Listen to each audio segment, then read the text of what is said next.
Why hello. So from the title of this video, you guys know this is my very first book haul of 2020, my very first and my very last. And I know what you're thinking. You're thinking, wow, Penelope, you finally stuck to the goal that you make every year, which is to not buy so many books. Ha, no. No, I just didn't feel like filming book hauls in 2020, which means I have about 70 books to haul because that's how much damage I did in 2020. Now I just filmed a very large book unhaul, so maybe you're thinking, okay, it kind of balances it out. That's what I told myself at first, but the truth is no, because this is double the amount, more than double the amount of the books that I unhauled. So really it's just like, whatever, you know? Did it hurt my bank account? Yes. Does it give me content? Yes. So I have a wide variety of books here, but I'm going to start with my children's horror and then go into YA horror and then go into adult horror, which is the majority of the horror that I have. Then I also have a bit of fantasy, thrillers, and some novelty books. Oh, and I also have some graphic novels. So the first few books that I have are all children's books, and I bought these because I did a vlog during October where I filmed myself reading all of my favorite childhood books. The first was Arthur's Halloween by Mark Brown. I loved Arthur growing up. I loved the show. I loved the books, and this was definitely my favorite book. Naturally, it being Halloween related and creepy. The next one I picked up for that vlog was In a Dark, Dark Room by Alvin Schwartz. This is a book that I remember vividly from probably like second grade, and I remember it because it had a story called The Green Ribbon in this book, and if you know, you know. It was so good. Alvin Schwartz is actually the writer of the Scary Stories to Tell in the Dark books, which are also in this haul. The next book I picked up was Bunnicula by, actually it's kind of, how do you, oh, the end pages. It's so good. By James and Deborah Howe. This was another one that I remember having read to me by my teacher in second grade. It's about a vampire bunny, and it's just all the nostalgic feels. It's not necessarily scary, but it's got a gothic feel to it that's really, really fun. As mentioned, I also picked up Scary Stories to Tell in the Dark by Alvin Schwartz with pictures by Stephen Gamble. The pictures in this book are what makes this book, and if you are a fan of this book series, I think you would definitely agree. They're just so fabulously creepy. It's definitely, the images are definitely what I remember about these books the most. So this is the bind up of books 1, 2, and 3, and I enjoyed these so much. I actually just read these last year, but I couldn't not include them in this reading vlog because they had such a big influence on me as a child. Continuing on with that, I purchased Scary Stories to Tell in the Dark, The Haunted Notebook of Sarah Bellows, and this is a book that was written to tie in with the movie adaptation that came out last year. Obviously, I didn't read this as a kid because it didn't exist when I was a kid, but I do plan to read it. I just had some trouble reading it because the font is kind of, it may not show up on camera as being difficult to read, and maybe it's not for most people, but for me it is. And oh wow. But I didn't end up reading it, but I'd really like to. Maybe I'll purchase it on my Kindle if I still have trouble reading the text and then just look at the pictures. We'll see. I then picked up this 10 set, whatever, of Goosebumps by R.L. Stine. This is the retro edition. So it's got like all of his most popular Goosebumps, which is what I was, you know, wanting. I'm not exactly sure what the order of these goes in, but I do know that Welcome to the Dead House is the first Goosebumps. I didn't read this one, but I'm definitely going to. I don't remember reading it as a kid, but it obviously is like haunted house vibes, so I need it. The next is Night of the Living Dummy. I didn't read this one either, but definitely gonna read it soon. Same with Say Cheese and Die and One Day at Horrorland. I did, however, pick up The Haunted Mask because this is a book that I remember very well from my childhood. I think I read it as a kid. I think I did. But whether I did or not, I definitely remember the story because they had a Goosebumps TV show when I was a kid, and this episode is very, very memorable, so I had to read it. I loved it so much. I really loved it so much. I need to keep reading Goosebumps because I've actually been rereading R.L. Stine's Fear Street series, which is also on this list, and I haven't been enjoying it as much as I enjoyed Goosebumps on my reread. So definitely need to pick up the rest of these soon. Speaking of Fear Street, I picked up this bind up called Fear Street: The Beginning by R.L. Stine, of course. It has the first 4 Fear Street books in it. which are The New Girl, The Surprise Party, The Overnight, and The Missing. I actually read The New Girl during this reading vlog. It wasn't from this book. It was an edition that I had gotten on my Kindle, and I didn't enjoy that book. It just was so cheesy, and I think the thing that made it worse was the fact that they were trying to modernize it, at least whenever that edition was published, which was probably like around, I don't know, 2010 or so. So it still wasn't really modernized, you know, because it's been 10 years since then. I just didn't like it, but this edition actually has all of the 4 original Fear Street books in their original format, so I'm really excited to read these. All right, so continuing on into YA horror, I picked up The Babysitter's Coven by Kate Williams. I haven't read it, but this cover definitely stood out to me, and it's been compared to Buffy the Vampire Slayer, so that's all I needed to know. Speaking of Buffy the Vampire Slayer, I picked up Chosen by Kirsten White. This is a book and a new series from the world of Buffy the Vampire Slayer. I read the first one last year and I liked it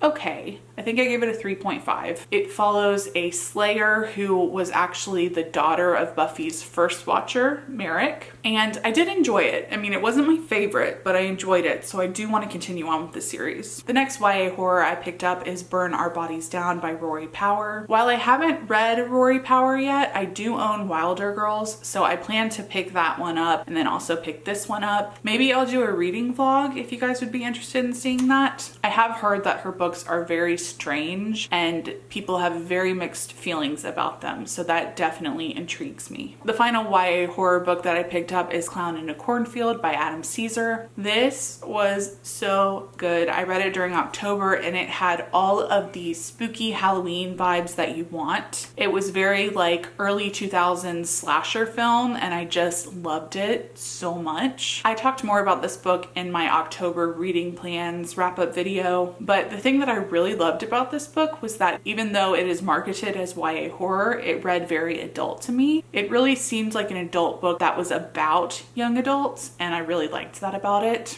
All right, so going into adult horror, I don't know why I did this. Well, I know why I did the first one. I picked up The Haunting of Hill House by Shirley Jackson. I already own 3 copies of this book. I didn't even really enjoy it that much, but I feel like there's something wrong with me. I feel like when I was reading this book, I just wasn't in the right frame of mind for it because Shirley Jackson is such an icon in, you know, horror literature. This book gave birth to the trope that is haunted houses, I feel like, which is one of my all-time favorites to read about, and I love Shirley Jackson, so I just feel like I need to give this book another try. And I got this edition because I really adore the cover art. This cover art is done by Aaron Weisenfield. I will link his Instagram below, but he's just amazing, and I own several of his prints, and I wanted to get this cover to support him. The next book I picked up was The Haunting of Hill House, this Penguin Netflix tie-in edition. As I was saying, I didn't love the book, but I loved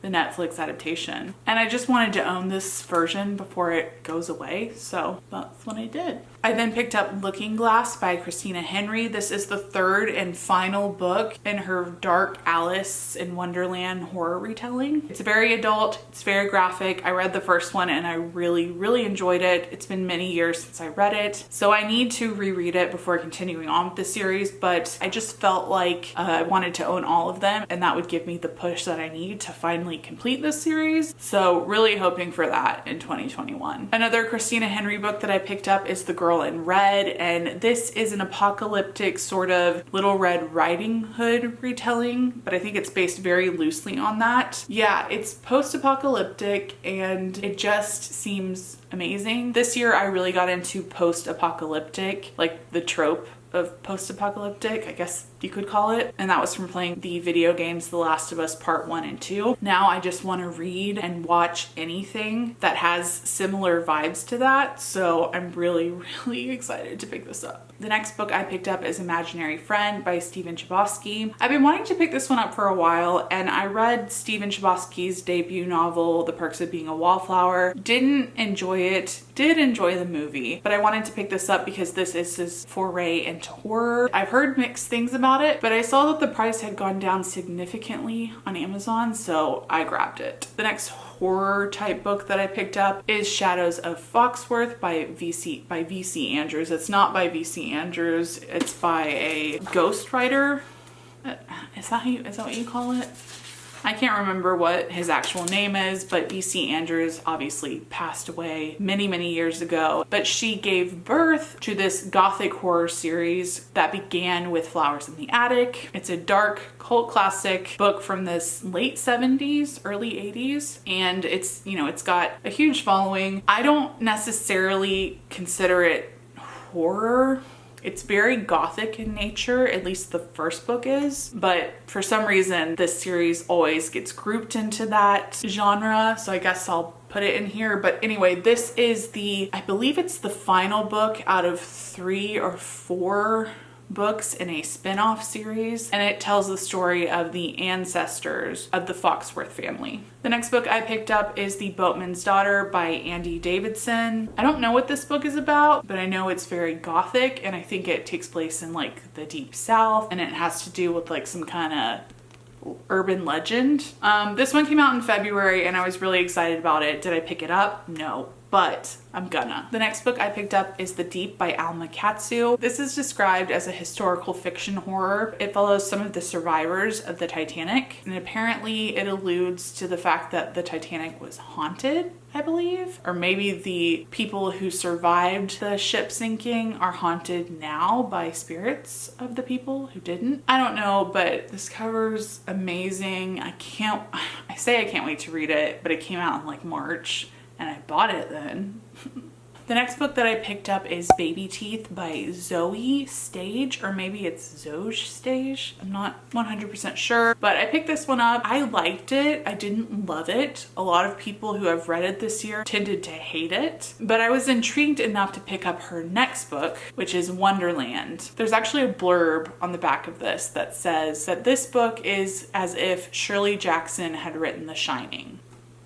So that's all I need to know. The next book I picked up is Survivor Song by Paul Tremblay. I really loved Paul Tremblay's A Head Full of Ghosts. Every other book of his that I've read hasn't been my favorite so far, but this is a post-apocalyptic zombie novel, and as I mentioned, I'm really into post-apocalyptic right now, but I have heard that not many people are enjoying this, but again, that just kind of intrigues me more. The next book that I picked up is Mallory by Josh Malerman. This is the sequel to Bird Box, which I very much enjoyed. I read it several years ago at this point, and I need to reread it before I continue on with this book. So that's what I intend to do eventually. The next book I picked up is The Only Good Indians by Stephen Graham Jones. I've never read Stephen Graham Jones before, but he's becoming a really well-known horror author. I think a lot of his other stuff is like independently published. Regardless, he has many books that I want to track down, but I think I'm going to start with this one because it just sounds so good. I've heard it's creepy and it follows a group of Native American men, which I'm very excited to see. I have a lot of Native American ancestry in me. I know you probably wouldn't think so. So I really love seeing Indigenous voices being represented. Stephen Graham Jones is Native American as well. So there's just many reasons I'm looking forward to reading this one.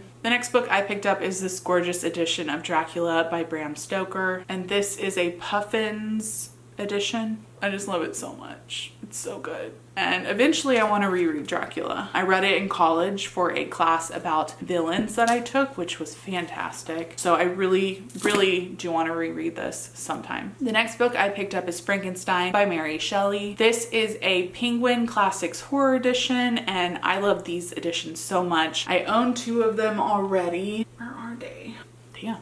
I don't know where they are, but I own 2 of those editions already, and I decided that I wanted to own all the rest of them before they're out of print. So I picked up Haunted Castles by Ray Russell, as well as The Thing on the Doorstep and other short stories by H.P. Lovecraft. I've never read H.P. Lovecraft, and I definitely need to change that soon. And the final, which is American Supernatural Tales. All of these books are introduced by Guillermo del Toro, and I love Guillermo del Toro. He made one of my favorite movies, Pan's Labyrinth, and I had to get the rest of these books and complete my collection. So happy. It's probably my favorite purchase of this year. All right, so these last few horror books are all from Valancourt Press. I really love Valancourt Press. I followed them on Instagram and they come out with such fantastic horror books. The first one I picked up is Nightmare Flower by Elizabeth Engstrom. I own 2 other of Elizabeth Engstrom's books and I need to start reading them because she is a fantastic female horror author that I've learned about because of Valancourt Press. But these are some of her short stories. And I also picked up The Women of Weird Tales, which is another short story collection by female horror authors. And I loved the first edition that came out in this series, which is called Murder, She Wrote by Lisa Kroger and Melanie R. Anderson. This series of books that they have come out with is just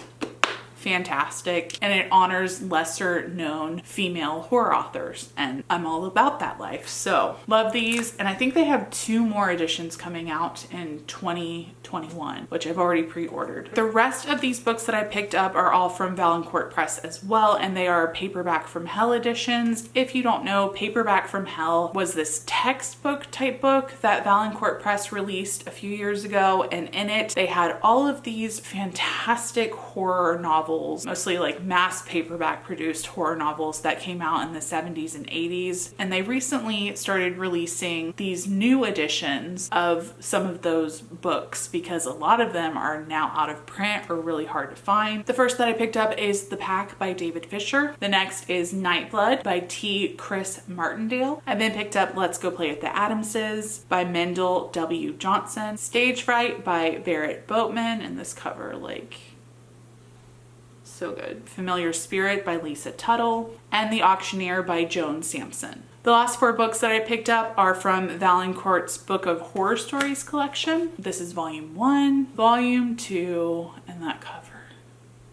So freaking creepy, I love it. Volume 3 and volume 4, and these are all books that have more horror short story collections. The next 3 books I'm going to talk about are thriller books that I picked up, and I only picked up 3, which is kind of surprising, but whatevs. The first is Home Before Dark by Riley Sager. I'm really interested in reading this book. I read Riley Sager's debut novel, Final Girls, and while I wasn't a huge fan, I really want to read this one because it gives me Haunting of Hill House vibes, like the Netflix series, so definitely want to pick this one up. But I want to read the rest of Riley Sager's books in publication order first, so I've got 2 more to read before I can pick this one up. I am thinking about doing a reading vlog where I read all of his books, so let me know if you guys would be interested in that in the comments, please. The next book that I picked up is An Unwanted Guest by Sherry Lapina. I've never read Sherry Lapina, but I've heard she's a pretty decent thriller author, so I thought I might start with this one. The last thriller I picked up is Your Life Is Mine by Nathan Ripley. I saw this mentioned in like a Books Pages newsletter,